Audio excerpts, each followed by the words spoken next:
First of all, Judge, thank you for chatting with me today. I want to go back to the beginning. What was life like for you growing up in Idaho? Life was good. Grangeville was a good place to grow up. We lived out in the country outside of town, but it was a sort of a neighborhood with a number of kids around. Things like riding bikes all summer, riding your bikes to town to go to the pool, playing hide and seek in the summer, and skiing in the winter, and lots of outdoor activities, camping, going to the rivers. There's a couple of rivers around Grangeville, or going up into the forest. It was good. So I guess I looked it up. North central part of the state, population around 3,000. So Yeah. I imagine your high school was kind of small. It was, I guess it depends on where you're from. Right, yeah. Probably small by most standards. So I think I had, I want to say 60-something people in my graduating class, and probably the bulk of those people, the majority, I had known since kindergarten. Wow. So did you all know everybody in town? Maybe not, but you knew someone that knew someone else. So by maybe 1 or 2 degrees of separation, you did know everybody in town. Yeah. Did you anticipate when you were growing up that, oh, I'm always going to stay here, this is going to be my life? If you had asked me where I saw myself maybe when I was in the middle of high school, I probably would have said I would have returned to Grangeville and become a high school teacher. Yeah. What piqued your interest in that? When I was in 3rd or 4th grade, I took some sort of basic aptitude test, and it's actually kind of funny. It said I should either be a teacher, a lawyer, or a garbage man. So I don't know what the relationship is, the commonality between all 3 of those, but I, in a way, did 2 of those. Right, yeah, well, yeah. And it was fortuitous. Did you think at that time, oh, a lawyer, what's that? Or did you? I don't remember. I mean, I had an idea of what lawyers did, just a very abstract sort of idea, but I don't know that at that age I would have had a very good idea of what it was. We had a big trial in Grangeville when I was in 6th grade. It was actually a capital case, and it kind of captivated the town for while it was going on. It was 2 brothers that had been accused of committing a murder in the Forest Service, National Forest, and they both got sentenced to the death penalty. I think they're still alive. I think it's been up and down. There's been a reversal. Oh wow! One of the brothers got commuted to a life sentence. I think the other one's still on death row, and that was in 1986, I think, somewhere around there. And you remember that? Yeah, I remember that. Yeah. And so I think that was what first got me interested in, or came on my radar as far as courts and lawyers and things like that. So what did your parents do for work? My mom stayed at home, was a stay-at-home mom for most of my childhood. She got a realtor's license and did a little bit of that. She had a side business. She would go into other people's homes and give women consultations on what colors were good for them to wear and that sort of thing, like fashion sort of thing. She actually put on a fashion show in Grangeville when I was in 6th or 7th grade, I think, with the local JCPenney providing all the clothes and everything. Were you one of the models? I was. I think she has a picture in her living room where I have my sister on one arm and my sister's best friend, and we're all dressed up going down the runway, so to speak. Oh, that's cool. So does she still help you pick out your outfits? No, that would be a disaster. Okay. She likes purple a lot. A lot of purple. A lot of purple. Well, nothing. Some people love purple. Tell me about border days. Oh, border days is a big deal. Yeah.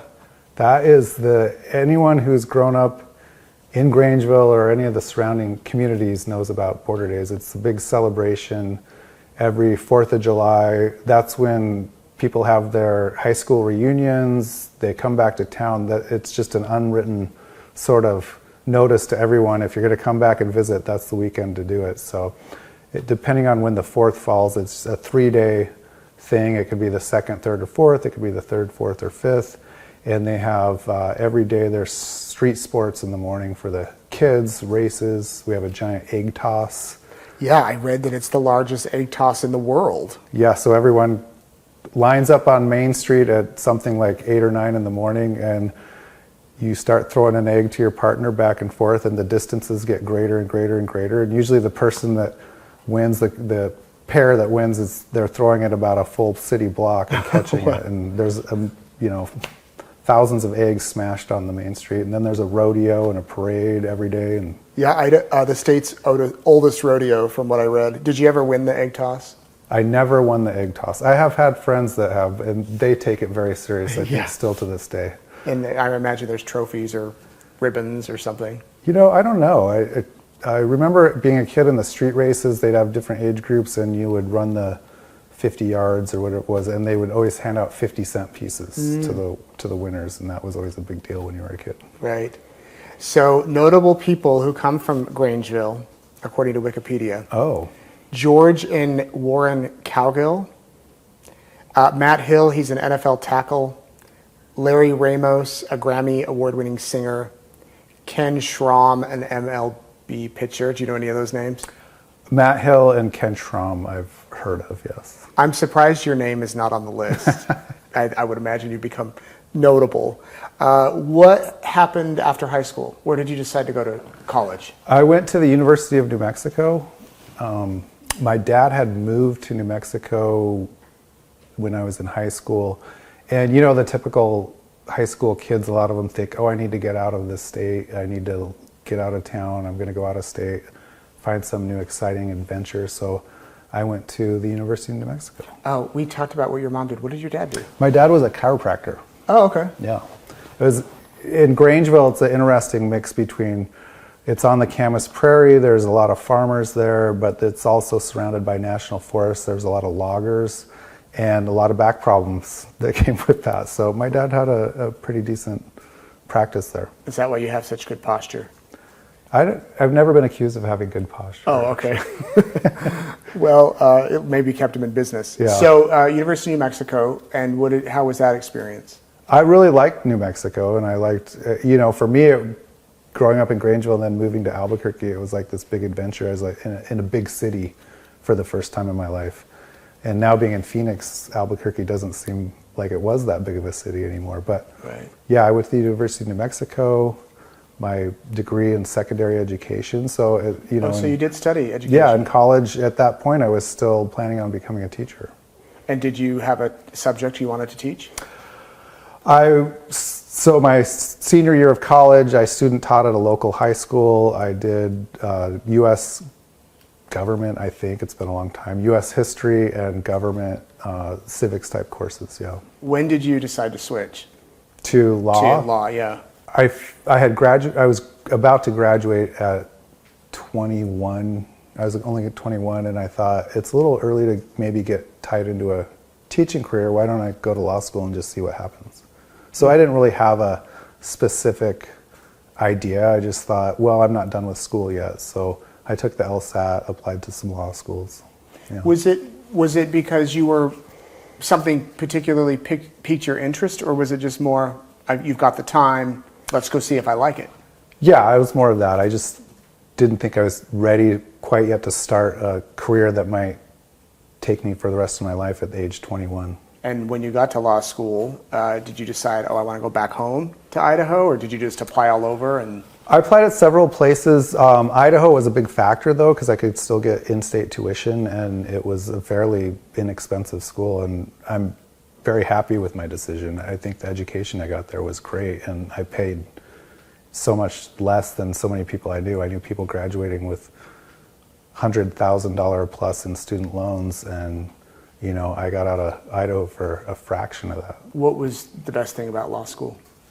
I don't know if I have an answer to that. I really enjoyed the trial week that we did before our final year, where you get together with other students in your class and you're trained on how to do a trial. And at the end of the week, you learn the different aspects, cross-examination, direct examination. And at the end of the week, you put on a trial. And that week, I think, really galvanized for me that I'd like to be in the courtroom when I became a lawyer. And now you were just in Idaho doing the same thing as an advisor, right? I recently went back to Idaho and got invited back to teach that program, to be one of the teachers in that program, yeah. And was that the first time? Yes. And what was that like? I've been wanting to do that for a while, and I got invited this year. It was great. I loved it. You see the progression between, it starts on a Saturday and it goes through the following Friday, and the progression of the students and how much they improve and get some trial skills in that week, and their confidence and just learning. It's really rewarding. Would you ever go back and teach law school full time? Like combine that passion of education with the law? Sure, if the right opportunity came up, I'd definitely consider that for sure. You get your law degree, and is that when you start looking for jobs? So I was pretty naive graduating law school. I didn't really know how to get a job. Back then, most jobs you look in the newspaper, right? On Sunday, they had big classified ads, pages and pages of classified ads.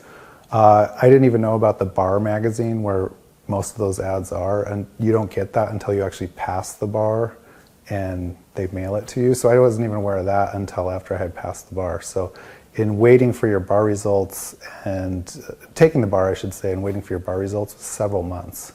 So I literally walked into different law firms and knocked on the door and, tried to find my way in. And were you doing that in Moscow? No, and I had moved to Arizona after graduating. Oh, okay. Yeah. Why Arizona?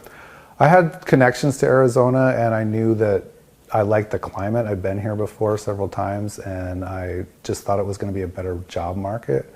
I was naive in that sense too, because I thought I'd come to Arizona, Phoenix, and be here for a year or two, and then maybe take a bar somewhere else and move there. So I had no plan to stay here, and then it just sort of happened. I got into this career here and have stayed and plan on staying until my career's over. So. Was there a particular aspect of the law that you liked, like prosecution, criminal, civil, defense? So I knew that I wanted to be in the courtroom, and to be in the courtroom on a regular basis, the best option is criminal law. So in civil practice, most of the practice is done outside the courtroom. It's a lot of litigation pre-trial. A lot of the issues are litigated pre-trial. To be in a courtroom regularly, it's either criminal law or family law. And I didn't really have a preference for defense or criminal, or defense or prosecution. I just, the prosecutor's office, I had put in an application there, and they called me, and I went through the process and became a prosecutor for the Maricopa County Attorney's Office. Did that for a couple of years. That was your first job? Yeah. Well, my second job. I worked for a little bit for a civil practitioner. When I said I was walking indoors and trying to find a job, I literally walked in, I went in the yellow pages and I didn't really know what I wanted to do, so I looked in the general practice area of the yellow pages, which there weren't very many law firms that just did a general practice. And I walked into several of them with a resume, and I think the guy that hired me was kind of taking pity on me and throwing me a bone. He hired me, and I was kind of more of a paralegal more than anything else for him, but he gave me my first job, and then when the prosecutor's office called, I went there. So you started in prosecution. Mm-hmm. Were you actually making arguments in front of a judge, or more assisting the prosecutors? No, the great thing about here in Phoenix, whether you're at the Maricopa County Attorney's Office or the Public Defender's Office, if you get a job there, you're going to be in the courtroom right away. You're going to be arguing cases. Back then, we would go out to the justice courts, and they'd give you lower level cases at first, traffic tickets, misdemeanors, DUIs, those sorts of things. But you were in the courtroom right away, and I think I did my first jury trial within 2 or 3 months of working there. Do you remember what it was? Yeah, it was a DUI trial in justice court. And actually, the defense attorney was a really well-known, high-profile defense attorney, and he would have absolutely mopped the floor with me, but the person that was my second chair, who was my mentor, kind of had to take over partway through the trial and help me out quite a bit. And did you guys win? We did win. Oh, okay. So good. Your first jury trial, you win. Yeah. How long were you with the prosecutor's office? 2 years. 2 years. And at that point, were you just ready for something new, or how did you transition? There was a number of things that came into play at that time. A supervisor came in that I did not get along with, and was sort of a micromanager, and in my opinion had some ethical issues and these sorts of things. And so someone I had met at the county attorney's office I had become really good friends with, and we decided we were going to go into practice together and open up our own office. And would this be defending people? No, not at all. We opened up an office, and when you're opening up an office, you kind of take almost whatever comes into the door. So we did all sorts of things. We did civil, we did family, we did small claims type stuff. We did some bankruptcies. It eventually did evolve into mostly criminal defense work, though. And what was that like, kind of starting this business on your own, hoping that clients come to you and hire you so that you can make a living? It was kind of scary, and I probably should have been more scared than I actually was. We opened our office in the end of June 2001, and then September 11, 2001 happened a couple months after we'd opened. And we didn't know how that was going to affect anything. You know, everything was thrown in turmoil, and whether, you know, what was going to happen. Was that going to affect people even wanting to hire a lawyer? We just didn't know.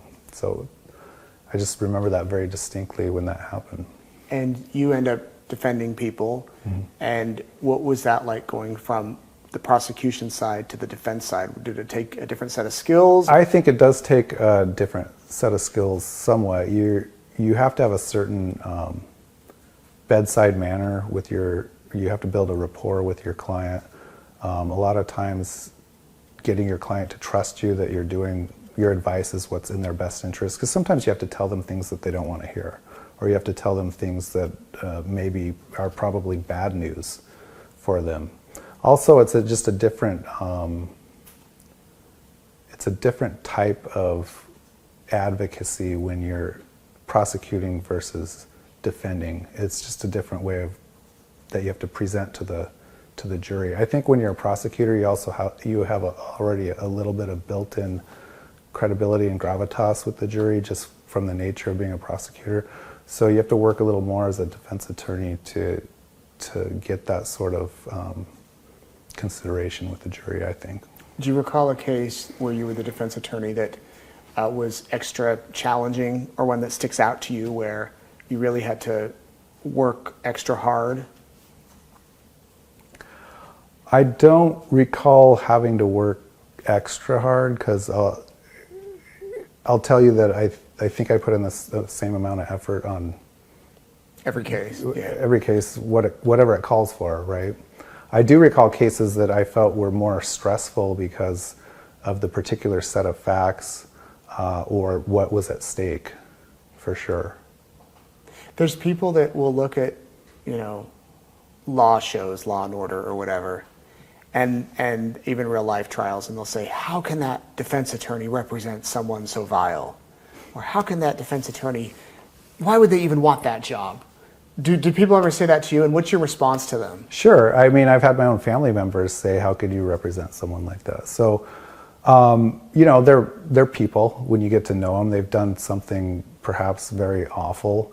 But in the end of the day, you're just trying to make sure, to a certain extent, the process works and that their constitutional rights aren't violated, that everyone follows the law.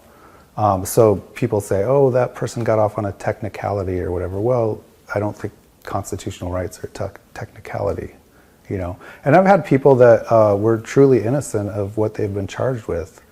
And those are difficult cases too. So I don't go into a case thinking you're guilty or you're innocent. I just go and try to get the best result that I can for my client. And did you ever say, did you do it? No. Do you want to know, though? Sometimes you might have a suspicion, but part of the reason you don't ask your client flat out, did you do it, is because if your client decides they want to testify, you can't put someone on the stand if they're saying something that that they've told you different. In other words, you can't allow them to commit perjury on the stand. So there's that reason. There's other reasons that you wouldn't ask someone if they did it or not. Now, if they decide that they want to testify, you're going over their testimony and things like that, you can do that. But sometimes in a case you don't want to know, and it doesn't really matter in defending someone when you're just trying to get the best result that you can for them.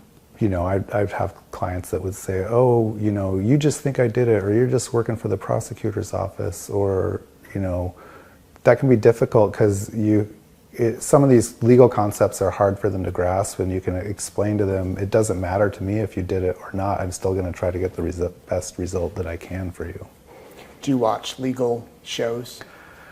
I've watched over the years. Yeah, I used to watch Law and Order back the original run. I don't know. I think it's still on. Maybe it's still on, like season iteration. 95. Or... Yeah, that one was kind of realistic in the sense that some of the arguments and some of the courtroom scenes were kind of realistic.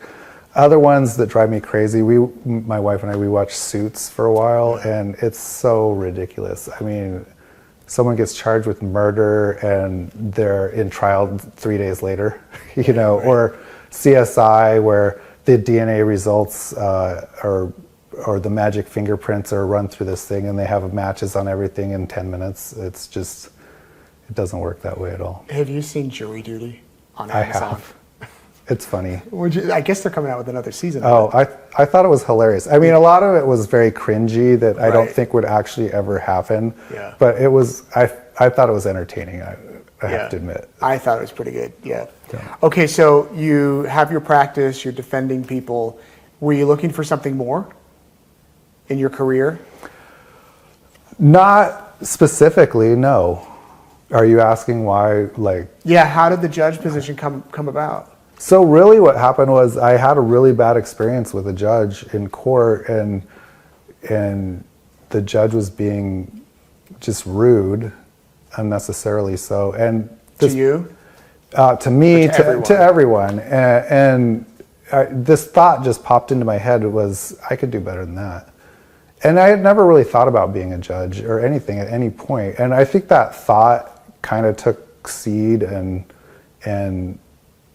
it kind of developed. And after a while, the more I thought about it, the more I thought I really could do a good job as a judge, I think. And that's where that started. And how does the process for that work in Arizona or in Maricopa County? In Maricopa County, you have to go through a vetting process. So you apply to be a judge.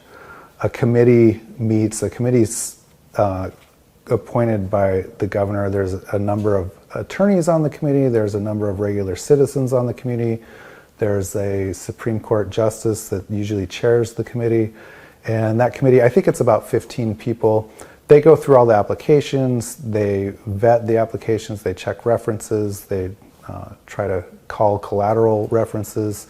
And then they decide who gets an interview. Then you go in front of that committee and you do an interview.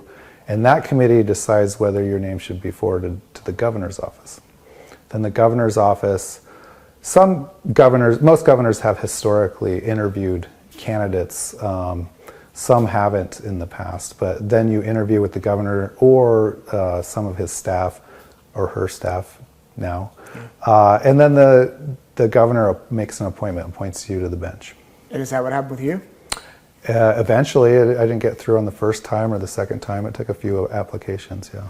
And tell me about, didn't you serve time as a commissioner? Yes. So how did that process work? It's a similar process, except you're hired by the presiding judge of the Maricopa County Superior Court. So the equivalent in Idaho, I think, we call ourselves Maricopa County Superior Court judges. I think you have district judges, and it can be more than one county. Yep. And then you have magistrates. So our court commissioner is similar to your magistrate in Idaho. So you decide to apply for the commissioner role, and you get that.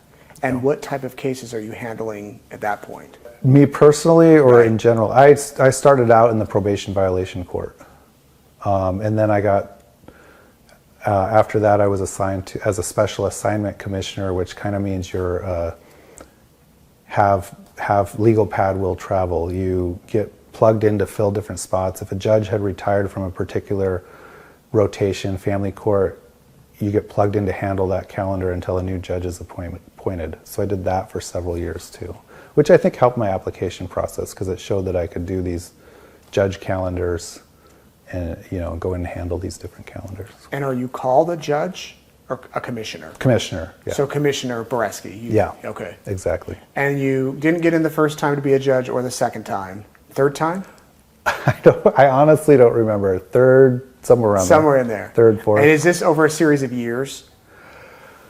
So we have 100 judges in Maricopa County and 80 court commissioners. So with 100 judges, we would have several retirements a year, 2 or 3 a year, sometimes 4 or 5 a year.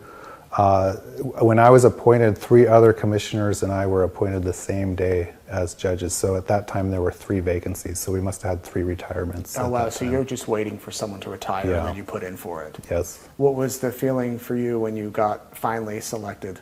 Relief. Yeah. It's a process because applying to be a judge, you have to ask people for help, which I really don't like doing. Ask people to call people on your behalf, call someone at the governor's office. Do you know anyone at the governor's office? You're trying to find these different inroads to get that leg up over the other applicants. So you get accepted and you become a judge. The governor swears you in? I don't think the governor swore me in. Oh, somebody swears you in. Someone swore me you in. I think it was at the Secretary of State's office. Okay. Yeah. And do you remember your first case that came before you? As a judge, I stayed on the same calendar I was handling it, which I was on a family court calendar at the time. So the only thing that really changed was my title. Your title. Yeah. And hopefully your pay. A little bit. Yeah. Yeah. So talk about the rotations. You're in the family court rotation, which is something that is different than in Idaho, where in Idaho you have a district judge and they handle everything for life. They're not, whatever comes in front of them. Yeah. How does it work here? So I think because of our population, Maricopa County is approaching 4 million people, if it hasn't already passed that. 100 judges, 80 commissioners. I don't know how many years ago, in the 80s maybe, they decided to specialize into these different departments. So you have a criminal department, a civil department, a family department, a juvenile department, and then there's a couple very small departments, which is probate, tax, and there's a mental health department. So those judges, if you're in the civil department, you're only handling civil lawsuits, civil cases. If you're in the criminal department, you're only handling criminal cases, so on and so forth. And you don't get to choose. You don't get to choose. You can put in a request that, hey, I'd prefer, this is my number one choice. So every January, maybe it's December, every December the presiding judge sends out a memo to everyone. It says, there's going to be some rotations coming in the next year. We'll consider your first, second, third choice. Tell me where you're currently presiding or where you're currently serving and how long you've been there. So you fill out the memo. It's just a one-page thing. First choice, criminal. Second choice, juvenile. Last choice, family. And you started in family. I started in family. And what I type did of cases are a those? total of 4 years in family, which is all divorce, custody, a lot of custody, divorce, people fighting over visitation with their children, child support, splitting up assets and debts, all those sorts of things. You go from family to where? Criminal. Criminal. And now recently you've been transferred over to? Juvenile. So juvenile is parents dealing with the Department of Child Safety comes in and takes their kids because they're on drugs or they're abusive or they're homeless and they can't provide for their children. A bunch of different reasons kids can come into care. The kids end up in foster care or group home, or hopefully they can get placed with a relative so they don't have to go into a foster care or things like that. Dealing with parents that get their rights to their children terminated, unfortunately. On the other hand, sometimes there's some happy endings where kids have their biological parents' rights terminated, but then they get adopted by another family. So somebody listening to all that might think, man, that's so depressing. it can be. It can be. Yeah. What? It can be very heavy. Some days you're reading these reports and you're talking to these lawyers and parents, and you're trying not to really picture or think about what these kids are doing, living, serious mental health issues. They're living in a lockdown facility. They're 13 years old. I mean, it's got to be horrible. Right. Was it in some ways easier to do criminal? Yeah. Criminal was easier than family because in family, you're dealing with people that are a lot of times being irrational. They're spending literally thousands of dollars in attorney's fees fighting over a set of dishes that's worth a couple $100 because of the principle of the matter, right? In criminal court, it was easier to make someone happy that had to go to prison for 5 years than the people fighting over the dishes. And I'm not kidding. I'm not exaggerating. I could see your point. Yeah, 5 years. Oh, good. It's not 10. Yeah, right. Do you have a section that's your favorite?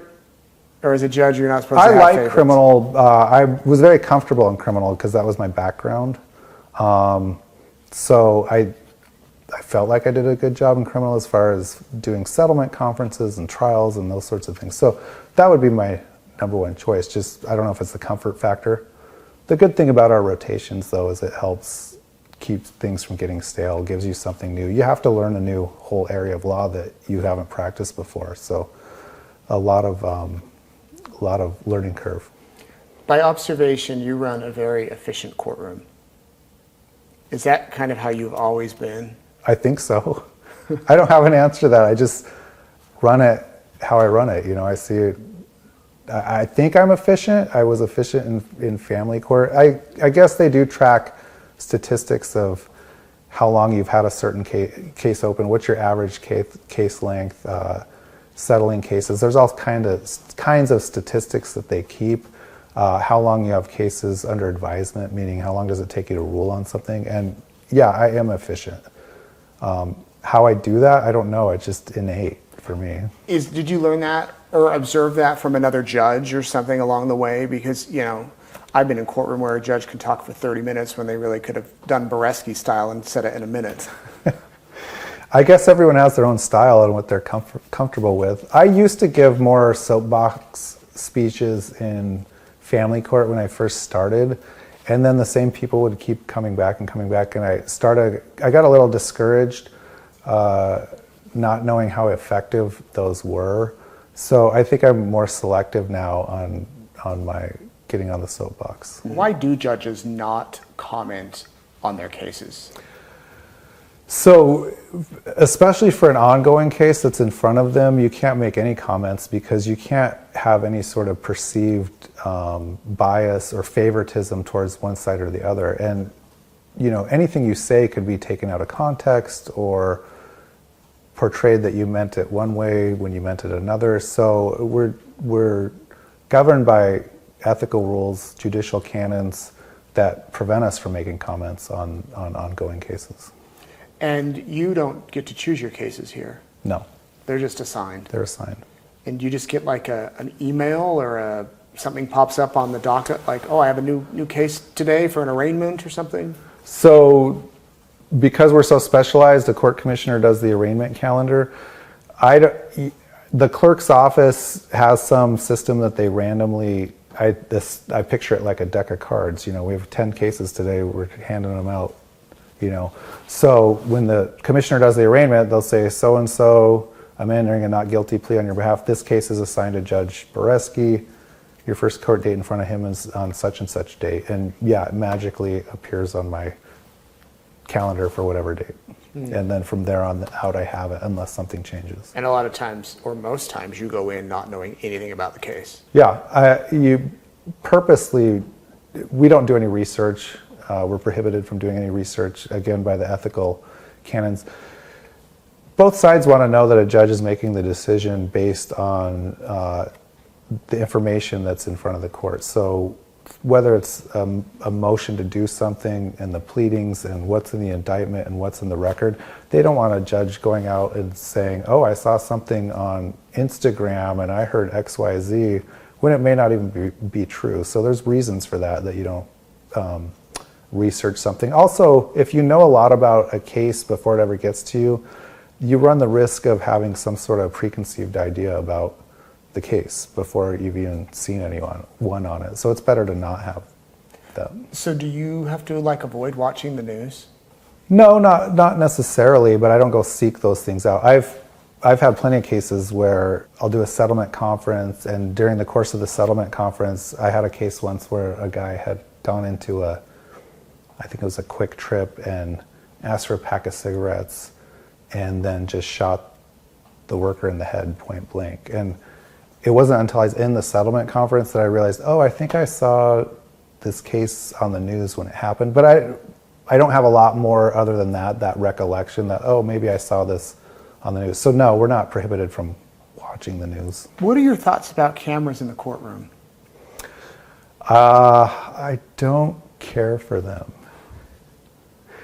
I think, especially when you've got cases where there's lots of cameras in the courtroom and different angles, I think it just leads to it becoming more of a spectacle than a proceeding. But in Arizona, correct me if I'm wrong, it's kind of not expected, but cameras basically are allowed in. They are. There's Arizona Supreme Court rule.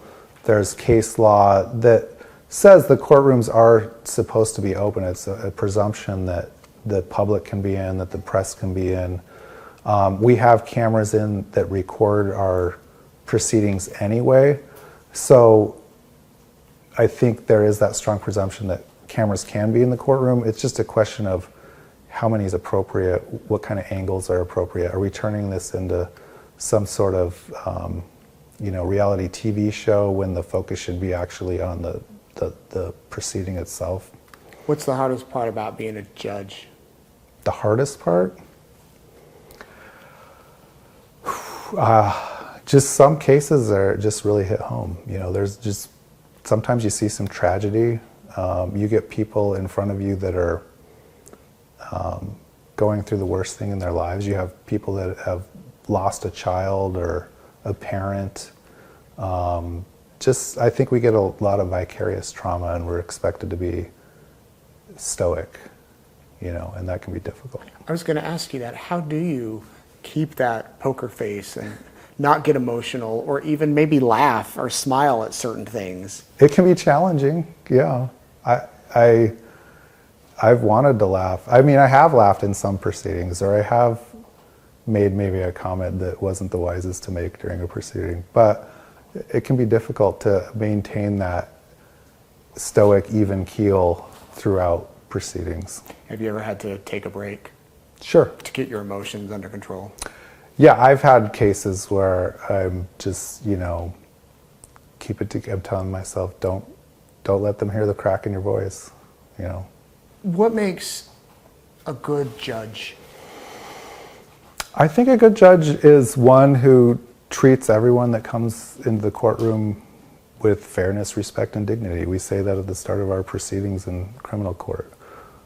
Everyone has the right to be treated with fairness, respect, and dignity, whether you're the prosecutor, whether you're a victim, whether you're the defendant. Just treat everyone fairly and courteously. I think that goes a really long way to just promoting civility. I know some people in the public get disappointed when we're all not like Judge Judy, right?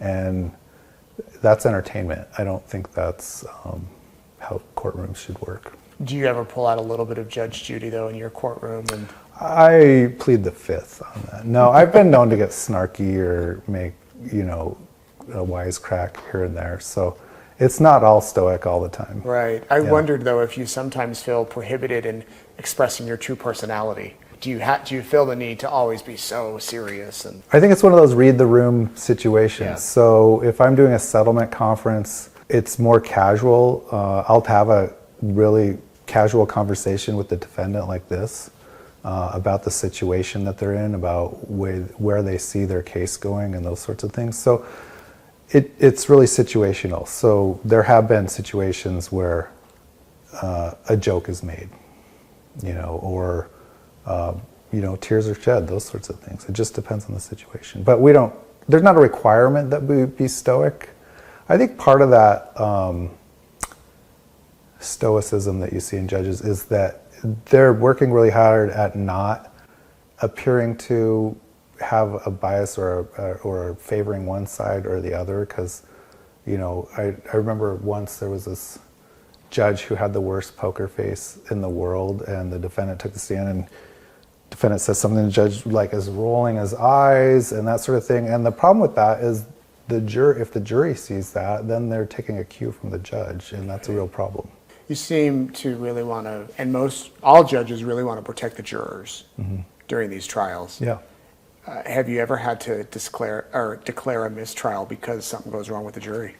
I've had to declare a mistrial where one of the attorneys said something that they shouldn't have said in front of the jury. I'm trying to think. I haven't had anything. When I was an attorney, I had a client that freaked out when the jury found him guilty and started fighting with the deputy and had to be drugged into the courtroom or out of the courtroom. But in that case, the jury's job was done. Luckily, if it had happened before the jury had reached their verdict, I don't know what would have happened, if it would have been a mistrial or not, because defendants can't purposely do something that would cause a mistrial. Right. So I asked you about the worst part about being a judge, or the hardest part about being a judge. What's the best part? the best part is the private bathroom. Is that what's behind that? Is that what's behind your door? We have a secret bathroom for that. Wow. So. Is there a snack bar back there too? There's no snack bar. Oh. There's no bar. There's no workout room. Oh darn. But in all seriousness, I think I don't know what the best thing is about being a judge. I like to think that there's some respect and dignity in it. I joke that it's nice being a judge because people listen to you in the courtroom and they kind of have to do what you say. Unfortunately, it doesn't translate at home. Yeah. So. I was about to say, does that work for your kids? No, it doesn't. Well, at least for 8 hours a day, you get that. Yeah. What do you think about America's, and now the world's, fascination with true crime? I don't know what to make of it. For me, it's difficult because I see these things every day, especially on the criminal calendar. So it doesn't hold as much fascination for me. I don't know. Some people, I think it's like watching a car wreck, the fascination with what can go wrong and why is this happening and watching tragedy for some reason. I don't know.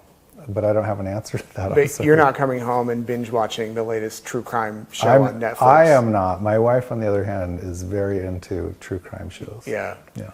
Biggest misconception of being a judge? I think one of the biggest ones is definitely what I said about the Judge Judy thing. I think the public out there, when they come into court, they expect a judge to be mean or belittle one side or the other, or have these zinger one-liners against one side or the other. And I think they're disappointed when that doesn't happen, which I don't like. What do you do to unwind? What do I do to unwind? I try to get out and exercise. My wife and I take walks when it's not too hot, walk the dog, go to the gym, go on a hike. There's great preserves here in Phoenix where you can get out and go on whatever level of hike you want, whether it's moderate to strenuous, within a 5 or 10 minute drive from my house. So those types of things. In the winter, I still go skiing. Idaho boy, living in Arizona, but I still go skiing up in Flagstaff several times a year. Like going to the beach when we can get to the beach. A lot of outdoor stuff, I guess. Do you have greater ambition as far as another career move? And what would that be? No, not really. You don't want to be a legal analyst for East Idaho News or? What's the pay? Right. Fame. Not for fame. No, you don't want fame. No. If the price were right, I suppose I'd have to consider it, right? Right. Well, I guess maybe teaching at a law school or something like that. Yeah, I could see myself teaching in the future. I think I will stick with this until I reach my retirement age, but I don't have any ambition to go to the Court of Appeals or anything higher like that. So Right. I'm very happy being in a trial court. Do you foresee or have you experienced yourself challenges facing the legal system? Like if you could change one thing about the legal system, what would it be? One of the biggest challenges on the horizon is how we're going to deal with AI type things. Up until now, it's been very easy. In a case, say a witness says, they're shown a photograph. Does this look like the scene of the crime on the date? Well, yes, it does. That photograph's admitted into evidence. Well, now with AI, with things being manipulated, it's going to be very difficult to determine what's real and what's not real. We're already seeing that in various news sources and things like that. There's videos posted saying it's one thing and it's not even a real thing, it's an AI generated thing. And I think that's going to be a real challenge in courtrooms going forward, because the job in the courtroom is to try to get to the truth of the matter, and that's going to be real challenging when you can't even tell if a video is real or not. We're already seeing cases where, so child pornography, for example, it has to be of a real child. So now they're able to run a picture that is real child porn through a program that changes some of it, and now it's showing that it's AI created. So what do we do with that now? Because under the legal definition that we have right now, it's no longer child porn. That's interesting, because Idaho just passed a law where AI porn for children is treated the same. I'm sure that's going to happen. Right. I would imagine cases involving children are the hardest. Sure. Yeah. Yeah. Those the sex cases, the abuse cases, for sure the hardest. Would you mind telling me about your family? Sure. I have a beautiful family. I have a wife, and we're a second marriage for each of us. So she brought in a daughter, and I brought in a son, and it's just been amazing. Tell me about your wife. My wife is great. I think she makes me a better person in a lot of ways. She's taught me a lot of patience, empathy. I think probably she's made me a better judge since I've gotten to know her. And your kids too? At least the patient side of things? The patient side with the kids is a big thing for sure. Having kids, teenage girl, that'll test your patience. Yes. The kids really love it too when I tell dad jokes. Do you have a dad joke that you can share with us? I have all sorts of dad jokes. They're terrible though. It's like, when does a joke become a dad joke? When? When it becomes apparent. That's a good one. Da-dun. I'm going to use that. Yeah. What do you guys like to do for fun? Well, getting everyone on the same page can be difficult, but we do like to, we'll have like a family game night. Some Sunday nights we'll play Uno and Skip-Bo and different games like that. We always like to go down to Rocky Point, Mexico, and hang out on the beach for a long weekend, get away from the phones and the TVs and all that sort of thing. Just literally swim, play card games on the beach. The kids always want to rent jet skis, that sort of thing. Yeah. There's a river here, the Salt River out in East Mesa. We like to go out on that. My wife has a paddleboard, I have a kayak. We drug the kids. They don't love it as much as we do. There's wild horses out there in the river. It's really a great escape from the city, and it's only about a 40-minute drive away. What's your favorite part about being a dad? I don't know. I've always loved kids. Again, going back to that question, if you had asked me where I saw myself when I was in high school, I would have told you I'd probably have like six kids or something like that. That never worked out for me, but I love it. I wish I had time to have more, but I'm getting too old. I have a friend that's a judge that he had a child at 50, so we joke that he's going to get the best parking at the high school graduation. Right, yeah. Tell me about your last vacation. Last vacation, my wife's from Michigan, and we went up in July to Michigan and toured the whole state from the southeast in Detroit all the way up to the Upper Peninsula, almost to Wisconsin, back down again. I never really enjoyed Michigan that much because we'd usually gone in the winter or things like that. And it was really great to see the state, and going out on the Great Lakes was amazing. You go out there and you would think you're in the middle of the ocean. You can't see land anywhere in some spots. And a lot to offer in Michigan. I didn't realize they're the cherry capital of the U.S. Oh, I didn't know that either. Yeah. Well, Idaho's the potato capital. So. I get that a lot. Everyone that meets me, when they say, "Oh, you're from Idaho," they always ask if I grew up on a potato farm. Right. Yeah. If I'm back east, I say Idaho, they go, Iowa? I get that too. I once had asked someone asked me if I was going to be going through Des Moines when I went home, and I said, not unless I got really lost. I met a woman randomly on the street one day a few months ago who said that she was a translator in the court system, and she had been in your courtroom, and she said nothing but praise about you, that everybody respected you and that you're humble, that you're very humble. And I know once you think you're humble, you're not. So and I know that this isn't the most comfortable thing for you to do, sit in front of cameras and talk about yourself. But why do you think that's important, an important characteristic for a judge or a person in authority to have? I think it's important to not appear to be above anyone, not to talk down to anyone, to try to talk to people on their level. Unfortunately, I think some judges will get stuck using legalese and things like that people don't really understand. So I always just try to talk to people in real terms. But I do think that's important to not think you're better than anyone that's appearing in front of you. I'm sure you've seen some attorneys and judges maybe that have loved being the center of attention, that like the cameras in the courtroom, that like that sort of an environment. That's not you, though.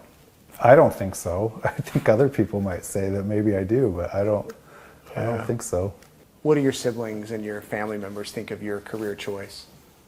Of my career choice? Of what you're doing now? I don't know. I was very happy when they all came for when you're appointed as a judge by the governor, it's tradition to have sort of this investiture ceremony, and you have a party afterwards. And I was very happy that they all came.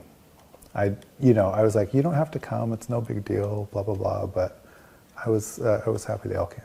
Who have been some of your role models? I have several colleagues that I would consider amazing role models. Our current presiding judge is a real role model. I've had, in some regards, I think my wife is a great role model. Yeah, sure, I've had different people. My dad and I have a complicated relationship, but even in that, I would take something from that I would like, and it's same with my mom. I observe all these people, and I observe good qualities in them, and I think I take a little bit from a lot of different people as role models. I have no issue asking men their age. Women, I'm more careful, but how old are you? I recently turned 53. And at what age can you retire? I'm vested in retirement now, a percentage of a pension. I would have to look. I think I can, but I can't collect till 62. Okay. So I'm looking at around 62. And do you have plans for when you retire, what you want to do? Move back to Idaho? So in a perfect world, I think I would have a warm weather or a house maybe here in Arizona in the winter, in the nice months, and a house somewhere up north in the summer in the nice months. We've talked about maybe getting a Sprinter van when I retire and just going and touring the country and parts of Canada for, 3, 4, 6 months, whatever, doing that for a while. And then in an ideal world, I kind of like to be on a beach somewhere in retirement for part of the year. Yeah. Puerto Vallarta, I don't know. Sounds good to me. This is one of those deep questions that, it's hard to answer right on the spot, but how do you want to be remembered? I don't know that I care how I'm remembered. And what I mean by that, I think so many people chase fame or glory or whatever, and you could be the most famous person in the world, and after 50 years after you die, no one's going to remember who you are, or maybe you're an answer to a trivia question. So it's not that I want to be remembered as a scoundrel or a terrible person, but at the same time, I'm not out seeking some sort of fame to be remembered a certain way or something like that. I think just be a good person in life and things will work out.